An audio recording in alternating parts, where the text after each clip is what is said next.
18 tahun hidup di negeri jiran Malaysia, rupanya warga negara Indonesia ini membandingkan antara kasus korupsi gitu atau perlakuan pelaku korupsi gitu kayaknya atau rasuah di Indonesia dan Malaysia. Waduh, sebenarnya seperti apa sih perbedaannya ya gitu ya. Indonesia ini kasus korupsinya tuh masih banyak, mungkin di Malaysia juga masih terjadi juga kasus-kasus korupsi gitu kan ya. Nah, kita akan lihat cerita dari pengalaman netizen ini dalam sebuah kolom komentar yang menceritakan gitu kan ya, perbedaan koruptor di Indonesia dan Malaysia. Langsung aja, jangan lupa subscribe Aksa Nation. Terima kasih buat yang udah subscribe. Jadi kita sensor ya nama akunnya gitu ya. Sebagai orang Indonesia yang tinggal udah 18 tahun di Malaysia, saya ngelihat korupsi di Malaysia sama Indonesia itu beda rumusnya. Oh, beda rumusnya. Kalau di Malaysia ada project gede, dana yang turun dipakai dulu buat bikin project. Kalau ada sisanya baru dikorupsi. Sedangkan Indonesia kalau ada project, dananya dikorupsi dulu, sisanya baru dipakai buat kelarin project. Tuh. Itu makanya pembangunan sarana dan prasarana di Indonesia macam jalan kelihatan asal jadi yang 3 bulan kemudian udah berlubang lagi. Kalau di compare sama jalan kampung di Malaysia, kualitasnya beda jauh.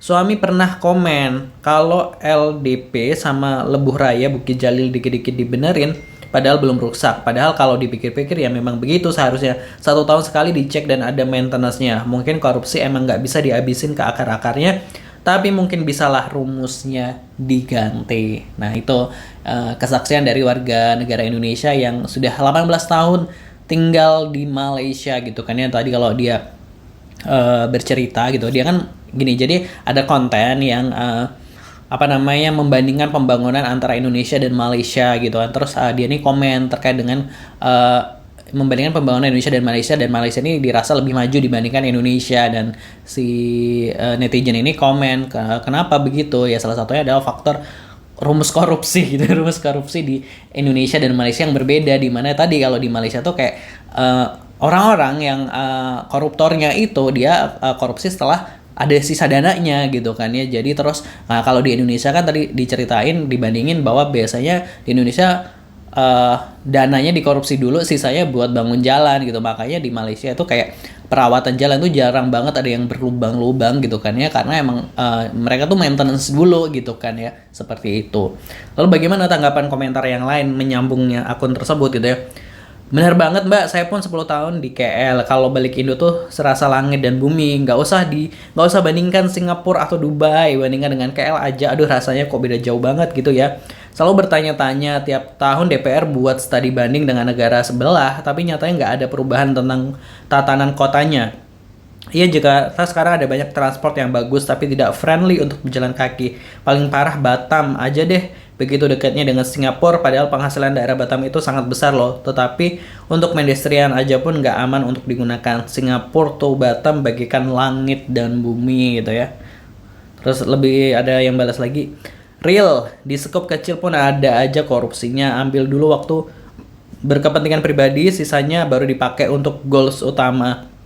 Suka sebel ditarik mundur lagi akar masalahnya, ternyata salah satunya menyepelekan manajemen SDM. Wrong people in the right place. Yang mengerjakan bukan yang berkompeten hingga kepentingannya jauh berbeda dari tujuan awal. Itu tadi tanggapan dari netizen lain terkait komentar tersebut gitu kan ya, bahwa ya itu tadi rumusnya beda gitu. Kalau di Malaysia tuh nunggu ada sisanya, kalau di Indonesia tuh kayaknya kita korupsi dulu deh, kita akalin anggarannya dulu deh gitu kan, baru gitu kan ya. Makanya kayak jalannya dalam 3 bulan setelah di menerin, nggak nyampe 3 bulan lah, 3 bulanan udah berlubang lagi ya, karena sebegitunya gitu kan. Yang korup anggaran misalnya kayak pembangunan jalan gitu, emang nggak takut keluarganya kecelakaan di situ ya, misalnya kayak gitu ya.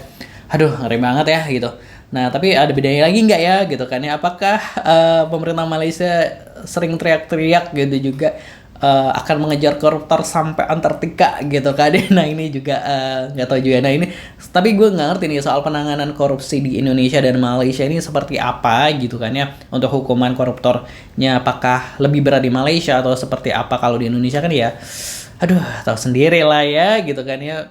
Aduh, kalau nggak salah gue sempat dengar kalau korupsi segini nih nggak masuk atau gimana. Kalau pernah ada berita kalau balikin duit korupsi maka bisa bebas, atau itu gue lupa nih, pokoknya gue sempat baca sekilas berita-berita kayak gitu. Tapi kan kalau di Singapura emang berat banget tuh hukuman buat koruptor, makanya ya agak hati-hati nih kalau koruptor di Singapura gitu. Jadi ya itulah, negara kita tuh nggak maju-maju juga karena korupsi juga gitu kan ya. Banyak dana yang harusnya untuk rakyat gitu, bisa untuk mensejahterakan rakyat, ditilap sama orang-orang tertentu gitu. Kalau menurut Positive People gimana? Silahkan tulis di kolom komentar. Jangan lupa subscribe. Terima kasih. Wassalamualaikum.